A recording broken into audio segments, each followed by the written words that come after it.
میرے اور آپ کے آقا و مولا نے ارشاد فرمایا قیامت کے دن میرے سب سے قریب وہ ہوگا جو کثرت سے میرے اوپر درود پڑھنے والا ہوگا.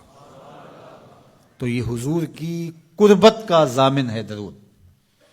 تو اس لیے اپنی اولاد کو حضور علیہ السلام پر درود پڑھنے کی ترغیب دو. بچپن میں ہی اپنے گھر کے اندر مجالس درود قائم کرو. روزانہ کی بنیاد پہ ہو تو بہت اچھا، نہیں تو ہر 8 دن کے بعد ایک دن ضرور متعین کر لیا جائے. جمعۃ المبارک کے دن کثرت کے ساتھ درود پڑھنے کی ترغیب دی گئی ہے، اور فرمایا اس دن فرشتے حاضر ہوتے ہیں. تو حضرت ابو درداء رضی اللہ تعالی عنہ نے عرض کی یا رسول اللہ صلی اللہ علیہ وسلم، آپ کی حیات طیبہ میں تو ٹھیک ہے، لیکن جب آپ انتقال کر جائیں تو کیا اس کے بعد بھی یہ عمل جاری رکھا جائے؟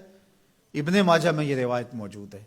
تو حضور علیہ السلام نے حضرت ابو درداء سے فرمایا ہاں میرے وصال کے بعد بھی اس عمل کو جاری رکھنا، اور ساتھ ارشاد کیا کہ ان اللہ حرم علی الارض ان تاکل اجساد الانبیاء فنبی اللہ حی یرزق. اللہ نے مٹی پر حرام کر دیا ہے کہ وہ نبیوں کے جسموں کو کھائے. نبی قبروں میں زندہ ہوتے ہیں، ان کو رزق بھی دیا جاتا ہے. تو کہا کہ یہ میرے بعد بھی میرے اوپر درود کے سلسلے کو جاری رکھنا. تو ایک مومن تو درود کے ساتھ جڑا ہوا ہے، وہ تو درود کے بغیر دن گزار ہی نہیں سکتا. الگ سے نہ بھی پڑھے تو اس کو نماز کے اندر درود پڑھنا ہی ہوتا ہے. درود ابراہیمی تو نماز کا حصہ بنا دیا گیا، اور اس کو کثرت کے ساتھ درود پڑھنے کی ترغیب دی گئی. تو درود ایک ایسا وظیفہ ہے کہ جو اپنی زندگی میں جتنا زیادہ شامل کر سکتے ہو اتنا زیادہ شامل کر لو. ویسے بھی درود پڑھنے سے بچوں میں تقدس پیدا ہوتا ہے.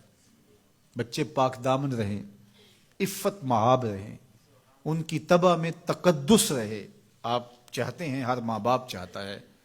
اور پھر دور موجود کے اندر جو فتنے ہیں تو بہت ضروری ہے کہ ہماری اولادیں تقدس مآب رہیں. تو ان کو درود کی ترغیب دو، تو اس کا عملی نتیجہ یہی ہوگا کہ ان میں تقدس کا جوہر پیدا ہوگا اور ان کی عصمت کی حفاظت رہے گی. اور درود شریف پڑھنے والے بچے اور درود شریف نہ پڑھنے والے بچے دونوں کی عادات میں فرق ہوتا ہے. درود پڑھنے والوں کی طبع میں رقت، لطافت، نرمی، محبت، شفقت جیسے جذبات پیدا ہوتے ہیں. یہ درود شریف کا عملی نتیجہ ہے. بعض لوگوں کو شکایت ہوتی ہے کہ ہمارے بچے بڑے اکھڑ ہیں، بڑے تند مزاج ہیں، بڑے سخت گیر ہیں. تو اس کا علاج کیا ہے؟ تو اس کا علاج یہی ہے کہ ان کو درود کی تسبیح دو. درود اکڑ توڑ دیتا ہے، طبیعت کی تندی نکال دیتا ہے، طبائع کی تلخیاں ختم کر دیتا ہے، محمد عربی کے نام کی مٹھاس پیدا کر دیتا ہے. حضور کا نام شہد سے میٹھا ہے، دل آویز ہے. کھنڈ میں اتنی مٹھاس نہیں ہے، شکر اور گڑ میں اتنی مٹھاس نہیں ہے، شہد میں اتنی مٹھاس نہیں ہے، قند اور نبات میں اتنی مٹھاس نہیں ہے جتنی نام محمد میں رکھی گئی. ان کا نام لبوں پر آئے، میٹھا میٹھا منہ ہو جائے. ان کے بول بہاروں جیسے اور اصحاب ستاروں جیسے. ان سا پیارا اور نہ کوئی، ان سے بچھڑ کے لکڑی روئی. جب وہ سیر کو جایا کرتے، سر پہ بادل سایا کرتے. میرے شہر کے ایک پنجابی شاعر ہیں، انہوں نے تو قلم ہی توڑ دیا نا. تینوں سینے دی میں ٹھنڈ آکھاں، اگر آپ کا ذوق ہو تو. تینوں سینے دی میں ٹھنڈ آکھاں، شہد گلاب تے کھنڈ آکھاں.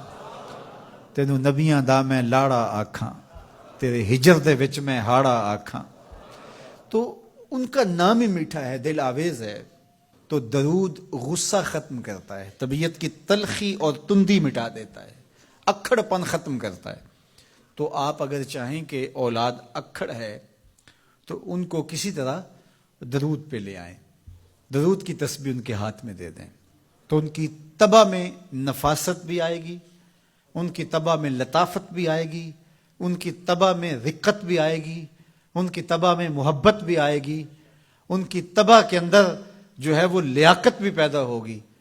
درود پڑھنے والا بچہ ذہنی استعداد میں درود نہ پڑھنے والے بچے سے بہتر ہوتا ہے. یہ بھی آپ تجربہ کر کے دیکھ لیں، دو بچے برابر ذہنی استعداد رکھتے ہوں اور ان میں سے ایک بچہ درود پڑھتا ہو اور ایک درود نہ پڑھتا ہو تو درود پڑھنے والا بچہ آگے ہوگا۔ یہ درود کی برکتیں ہیں، یہ درود کی رحمتیں ہیں۔ تو درود کثرت سے پڑھنا اپنی اولاد کو سکھائیں گے۔ ہفتہ روزہ آپ محافل کا گھر میں انعقاد کر لیجئے اور اس میں صرف دروشی پڑھ لیجئے، تو انشاءاللہ اس سے آپ دیکھیں گے کہ اولاد کو اس کا فرق پڑتا ہے۔ یہ تربیت کا ایک آسان نسخہ ہے اور یہ وہ وظیفہ ہے جس سے تھکن نہیں ہوتی، یہ وہ وظیفہ ہے جس سے طبیعت میں تلخی نہیں آتی۔ کہتے ہیں وظیفہ میں نے پڑھا ہے تو وظیفہ پڑھتے پڑھتے میری طبیعت میں یہ ہو گیا ہے، وہ بعض کہتے ہیں وظیفہ الٹ پڑ گیا ہے۔ بڑے وظیفے الٹ پڑھ سکتے ہیں لیکن درود الٹ نہیں پڑتا، درود ہے ہی سیدھا، یہ الٹوں کو بھی سیدھا کر دیتا ہے۔ تو درود پڑھیں اور یہ منہ بھی میٹھا رکھے گا، یہ دل بھی ٹھنڈا رکھے گا، یہ دنیا بھی ٹھنڈی رکھے گا اور آخرت بھی ٹھنڈی کر دے گا۔ درود چراغ بھی ہے، درود کستوری بھی ہے، خوشبو بھی ہے، مہک بھی ہے، شہد بھی ہے، گلاب بھی ہے، کھنڈ بھی ہے اور سینے کی ٹھنڈ بھی ہے۔ تو درود اپنی طبع کے اندر اچھی طرح سے راسخ کر لیں اور اپنی اولادوں کی طبع میں اس کو راسخ کریں۔ اس سے آپ عملاً دیکھیں گے، میں سالوں کی بات نہیں کرتا، اشروں مہینوں کے اندر آپ فرق پڑتا دیکھیں گے۔